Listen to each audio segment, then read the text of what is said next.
Maître Kejman. Madame la Présidente, Mesdames et Messieurs les jurés, aucune reconstitution des faits n'a eu lieu depuis le 19 décembre 1969, jour du crime. Aucune preuve matérielle n'a été obtenue au cours des 4 ans de l'information judiciaire et aucune preuve nouvelle n'est venue scientifiquement démontrer la culpabilité de Pierre Goldman dans la fusillade du boulevard Richard-Lenoir au cours de ce nouveau procès. L'enquête policière s'est donc réduite à 48 heures, le temps d'une garde à vue.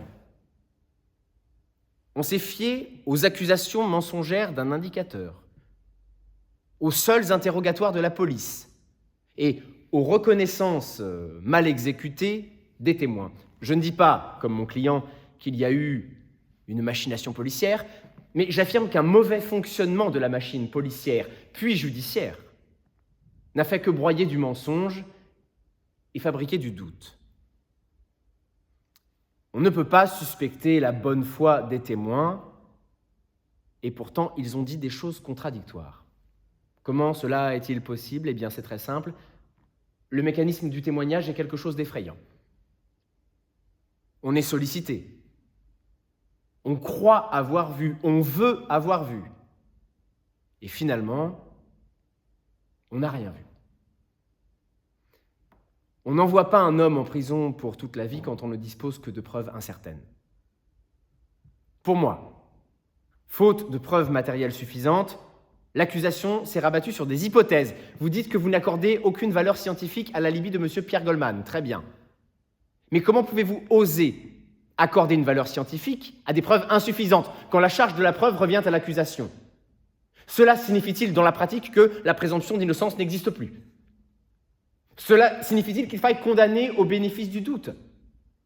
Un État de droit se doit de faire respecter ses propres principes, parmi lesquels il en est un essentiel, celui de la présomption d'innocence. Mais comme chacun ici, j'ai voulu comprendre pourquoi ce procès nous fascine tant. Est-ce à cause de la personnalité exceptionnelle de l'accusé? En effet, on pourrait voir en lui un héros de Dostoïevski.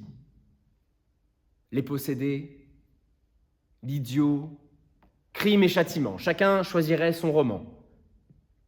Mais malheureusement, Pierre Goldman est surtout et avant tout le fruit d'une tragédie vraie. La tragédie du peuple juif d'Europe de l'Est. Mesdames et messieurs les jurés, je ne vous dirai pas que Pierre Goldman est un être exceptionnel, mais que c'est un être exceptionnellement tourmenté. Il fait partie de cette communauté étroite dont je fais partie, des Juifs polonais, qui, bien qu'intégrés à la société française, en ont gardé le frémissement anxieux et les blessures profondes.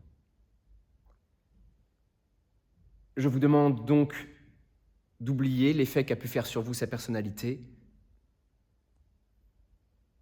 et de ne pas le juger sur son apparence, car je vous le dis du fond du cœur, on ne guérit jamais de son enfance. Et je vous adjure, ce soir, de mettre un terme à son cauchemar.